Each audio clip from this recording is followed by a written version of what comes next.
Hello students, welcome to మన channel easy Hindi grammar. ఇక్కడ హిందీ ఎంత ఈజీ అంటే చాలా ఈజీ, మీకు అందరికి తెలుసు. ఈరోజు మనం 10th లెసన్ చదువుతున్నాం. నీతి దోహే అంటే ఒక పద్యాన్ని 4 లైన్లు కాకుండా 2 లైన్లుగా రాసి దాన్ని దోహే అంటారు. నీతి అంటే మోరల్ వాల్యూస్. అంటే ఈ లెసన్లో మనం ఏం చదువుతామంటే నీతికి సంబంధించినటువంటి పద్యాలు చదువుతాం అన్నమాట. ఒక 4 ఉంటాయి. ఆ 4 పద్యాలు సింపుల్గా చదివేస్తాం. మరి ఈ రచనను రాసినటువంటి పోయిట్స్ ఎవరంటే రహీం గారు, బిహారీ గారు ఈ రచనను రాయడం జరిగింది. అయితే ఈ నీతి దోహే అనేటటువంటి మీనింగ్ని మనం ఈ ఉన్ముఖీకరణ జరిగి తీసుకురావాలి. ఎట్లా చేద్దామో చూద్దాం. फल वाले जो तरु होते हैं धरती तक नौ जाते हैं, बिन फल वाले वृक्ष व्यर्थ ही अपनी अकड़ दिखाते हैं, बनो वृक्ष फलदार నమ్రతా से జీవన్ సరసావు. మనం 10th క్లాస్లో ఒక పోయం ఉంది, మీకు గుర్తుందో లేదో. ఆ 7th క్లాస్లో కబీర్కే దోహే అనే లెసన్లో ఒక పోయం ఉంది. బడా హువా తో క్యా హువా జైసే పేడ్ ఖజూర్ పంతికో ఛాయా నహి ఫల్ లాగా అతి దూర్. అంటే ఒక మామిడి చెట్టుని ఒక ఖర్జూర చెట్టుని రెండింటిని పక్కన పెట్టి పోయం చదివితే మనకి ఈజీగా అర్థమైపోతుంది. ఏం అర్థమవుతుంది అంటే ఖర్జూరం చెట్టులాగా ఎంత హైట్ ఉన్నా ఏం లాభం, ఖర్జూరం చెట్లకి పండ్లు అంత ఈజీగా అందవు. మామిడి చెట్టు పొట్టిగా ఉన్నా సరే దాని పండ్లు అందరికీ ఈజీగా అందుతాయి. కాబట్టి ఇక్కడ చూడండి, ఫల్ వాలే జో తరు హోతే హే పండ్లతో ఉన్నటువంటి చెట్లు, పండ్లు బాగా కాసినటువంటి చెట్లు ఎట్లుంటాయంటే ధరతీ తక్ నవ్ జాతే హే భూమి దగ్గరికి మనకు అందరికీ అందుబాటులో ఉంటాయన్నమాట. పండ్లు ఈజీగా మనకు అందుతాయి. నవ్ జాతే హే అంటే జుక్ జాతే హే అంటే పండ్లు ఎక్కువగా ఉండడం వల్ల ఆ బరువుకి ఆ చెట్లు ఏమైపోతాయి అంటే కిందికి బెండ్ అవుతున్నాయి. భూమికి బెండ్ అయినప్పుడు మనకి ఏమవుతుంది, ఈజీగా అందుతుంది అన్నమాట. నెక్స్ట్ బిన్ ఫల్ వాలే వృక్ష, ఏ చెట్లకైతే పండ్లు ఉండవు ఆ చెట్లు వ్యర్థి అప్ని అక్కడ దిక్కాతే హే. వ్యర్థి అంటే మీనింగ్లెస్, అర్థం లేకుండా ఏం చేస్తాయంటే ఊరికే గర్వాన్ని చూపిస్తుంటాయి అన్నమాట. చూడు నేను ఎంత ఎత్తున్నాను, నేను ఎంత పొడుగున్నాను అని చెప్పి ఇట్లా చేస్తుంటాయి అన్నమాట. బనో వృక్ష ఫల్దార్ నమ్రతా సే జీవన్ సరసావు. మీరు కూడా పండ్లున్న చెట్టులాగా ఉండండి.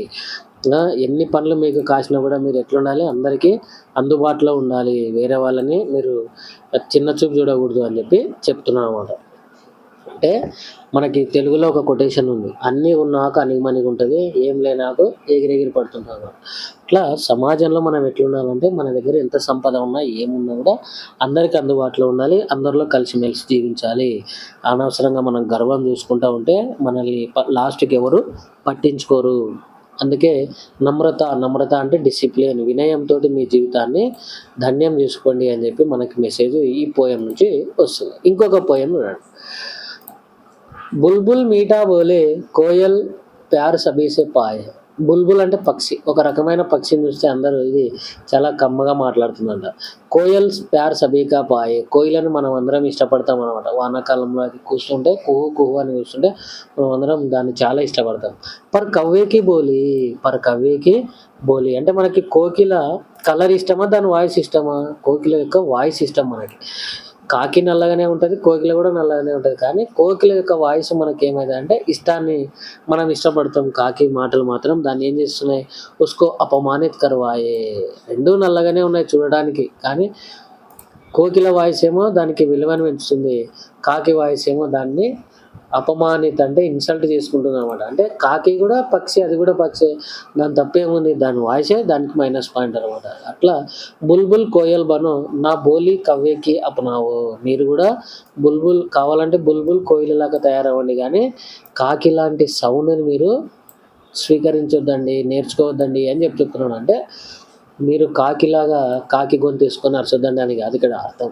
మంచి మాటలు మాట్లాడండి, వేరే వాళ్ళని ఇబ్బంది పెట్టేటటువంటి మాటలు మాట్లాడొద్దండి అని చెప్పి చెప్తున్నాను అనమాట. అర్థమైందా? మన మాటలు ఎట్లుండాలంటే వేరే వాళ్ళని ఇబ్బంది పెట్టకూడదు. మనకి ఇది ఒక పోయం ఉంది చూడండి, మంచి మాటలు మాట్లాడాలి, మన మాటలు వేరే వాళ్ళకి ఇబ్బంది పెట్టకూడదు అనమాట. ఓకే, నెక్స్ట్ దీనికి సంబంధించి క్వశ్చన్స్. ఐసీ బానీ బోలి అనే పోయం ఉన్నది. ఐసీ బానీ బోలియే పరిహరు వచన్ కఠోర్ ఆపహు శీతల్ హోయ్ ఔరన్కు శీతల్ కరై. అంటే మనం మంచి మాటలు మాట్లాడడం వల్ల మనము ప్రశాంతంగా ఉండొచ్చు, వేరే వాళ్ళకు కూడా ప్రశాంతత అనేది లభిస్తుంది అని చెప్పి ఇట్లా మంచి మాటలు మాట్లాడడం నేర్చుకోండి, కాకిలాగా చెడ్డ మాటలు మాట్లాడడం నేర్చుకోవద్దండి అని చెప్పి ఇక్కడ మెసేజ్ వస్తుంది అనమాట. అంటే ఫస్ట్ పోయం నుంచి ఏమొస్తుంది, డబ్బులున్నాయి, అవున్నాయని ఆ గర్వం పెంచుకోవద్దండి. వినయంతో జీవితం గడపండి అని చెప్తున్నాను. రెండో లైన్‌లో ఏం చెప్తున్నానంటే, మంచి మాటలు మాట్లాడండి. ఇతరులకు ఇబ్బంది కలిగించే మాటలు మాట్లాడొద్దండి అని చెప్తున్నాడు. కవినే బినా పలవాలే వృక్షం కే విషయ మే క్యా కహా హై అంటే, బినా పలవాలే పండ్లు లేనటువంటి చెట్ల గురించి కవి ఏం చెప్పాడంటే, చుప్‌కే వే వే సి వ్యర్థ్ హి అప్ని అకడ్ దిఖాతే హై. అవి అనవసరంగా ఊకే గర్వాన్ని చూపించుకుంటుంటాయి గానీ, వాటి వల్ల ఇతరులకు ఎవ్వరికీ లాభం లేదు, నష్టం లేదు అని చెప్పి చెప్తున్నమాట. ఫల్దార్ వృక్ష కి విశేషత క్యా హై? ఫల్దార్ వృక్ష కి విశేషత క్యా హై?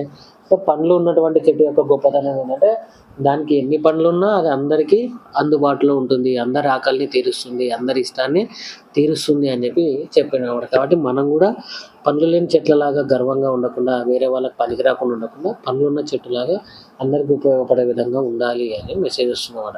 బుల్బుల్ ఔర్ కవ్య మే అంతర్ స్పష్ట్ కీజియే. అయితే బుల్బుల్ మీఠే స్వరమే గాతి హై. బుల్బుల్ అనేది తీయగా మాట్లాడుతుంది. కాకి మాత్రం కొంచెం కఠోరంగా మాట్లాడుతుంది. మనకు బుల్బుల్ అంటే ఇష్టపడతాం. కాకిని మనం అస్సలు ఇష్టపడము. అది వీటిద్దరికి మధ్య తేడా అన్నమాట. ఉద్దేశ్యం మనం ఈ లెసన్ ఎందుకు చదువుతాము అంటే, ఎందుకు చదువుతాం ఈ లెసన్ అంటే చూడండి, छात्रों को काव्य रचना में दोहों से परिचित कराना. छात्रों को స్టూడెంట్స్‌కి కావ్య రచన అంటే కవితలు రాసేటప్పుడు గానీ, కావ్యం రాసేటప్పుడు గానీ, దోహేలు అంటే ఏంటివి? దోహేలను పరిచయం చేయడం ఈ పాఠం యొక్క ఉద్దేశ్యం. సృజన్ కర్నేకి ప్రేరణ. మీరు కూడా దోహేలు రాసేటట్లు ఒక ప్రేరణ కలిగించడం. సృజన్ అంటే సృష్టించడం, క్రియేట్ చేయడం. మీరు కూడా దోహేలు రాసేటట్లు మీకు ప్రేరణ కలిగించడం. ఔర్ ఉన్మే నైతిక మూల్యం కా వికాస్ కర్నా. అదేవిధంగా ఉన్మే అంటే పిల్లల్లో, ఛాత్రలో, స్టూడెంట్స్‌లో నైతిక విలువలను పెంపొందించడం. వికాస్ కర్నా అంటే డెవలప్ చేయడం. మీలో కూడా నైతిక విలువలు పెంపొందించడం ఈ పాఠం యొక్క ఉద్దేశ్యం అని చెప్పి చెప్తున్నానన్నమాట.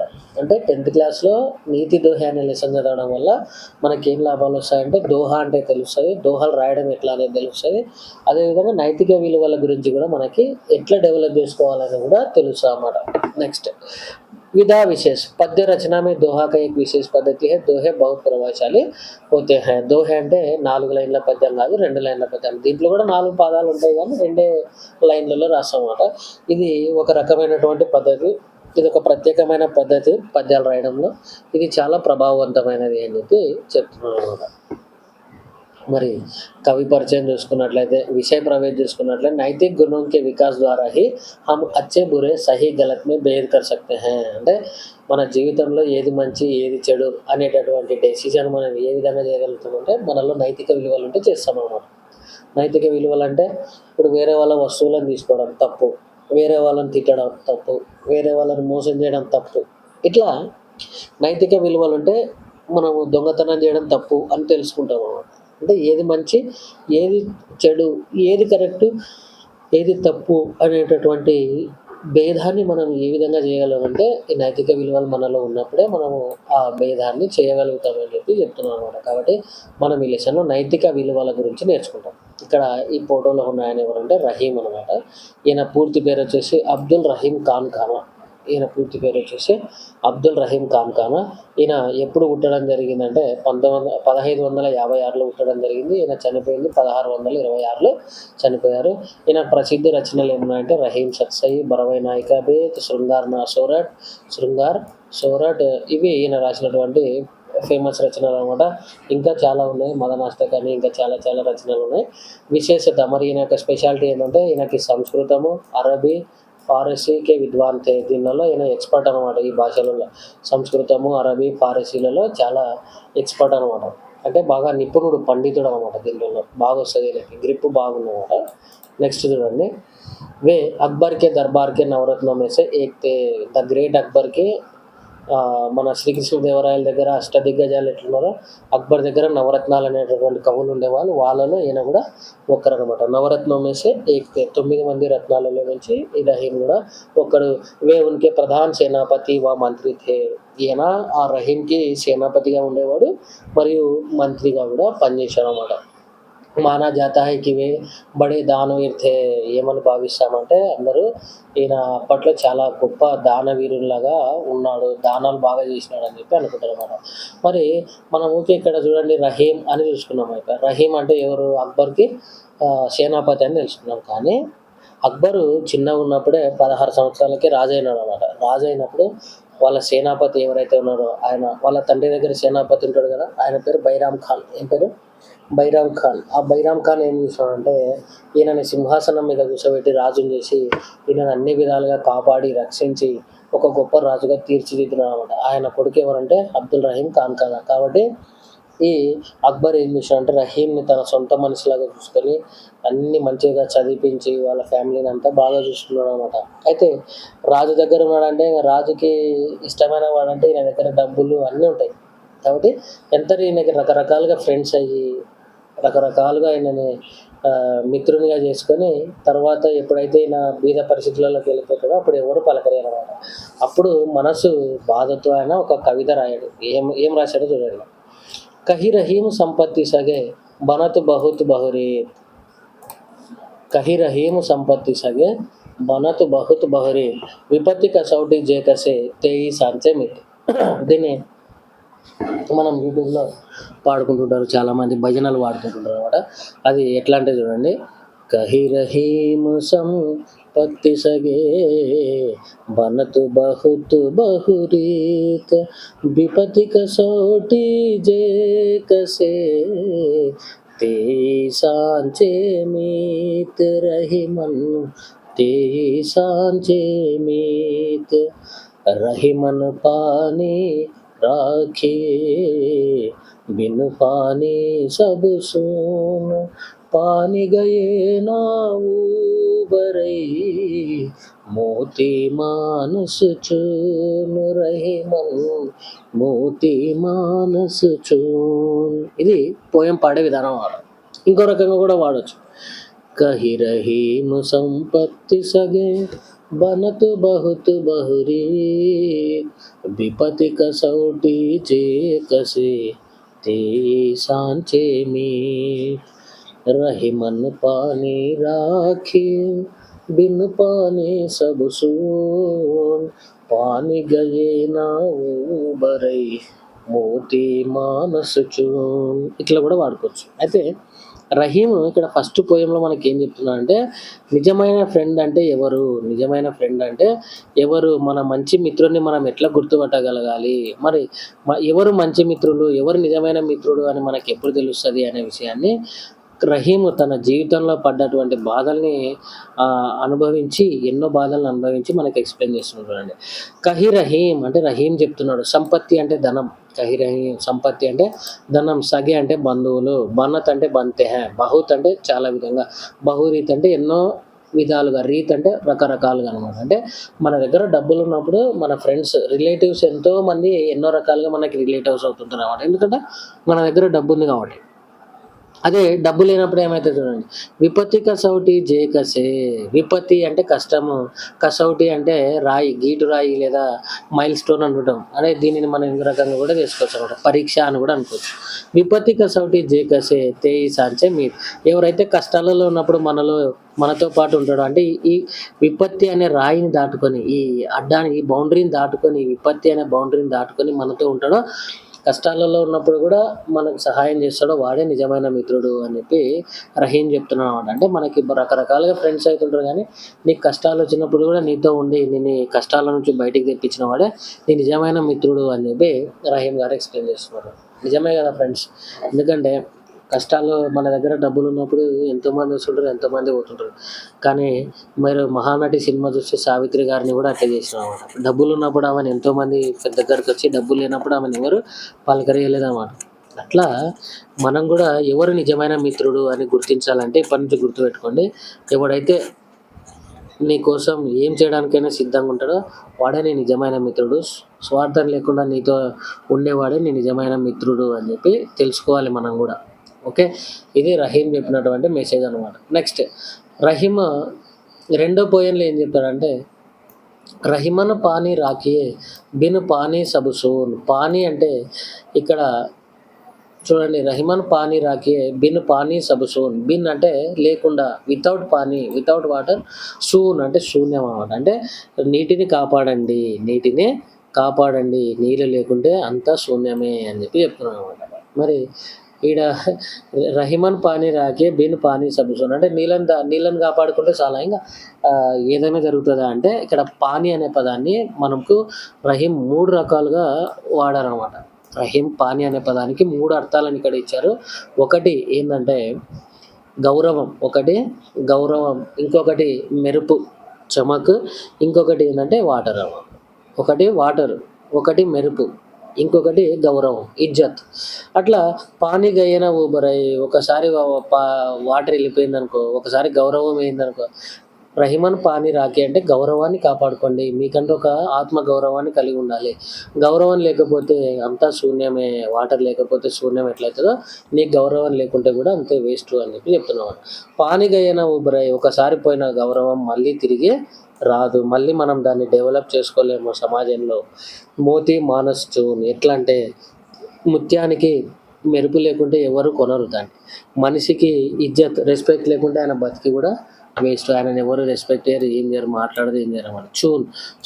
సున్నానికి వాటర్ లేకుంటే మనం గోడకి పోయగలమా? నీళ్ళు లేకుండా పోయలేం. అది పూసినా కూడా ఒకవేళ దానికి మెరుపు అనేది రాదు. కాబట్టి మనిషి జీవితంలో ఒక ముత్యానికి మంచి ధర పలకడానికి దానికి మెరుపు ఎంత అవసరమో, సున్నము గోడకు పూయడానికి నీళ్ళు ఎంత అవసరమో, మనిషికి కూడా తన జీవితంలో అందరూ రెస్పెక్ట్ ఇవ్వడానికి తనకంటూ ఒక గౌరవం అనేది కలిగి ఉండాలి అని చెప్పి రహీం గారు చెప్పడం జరిగింది.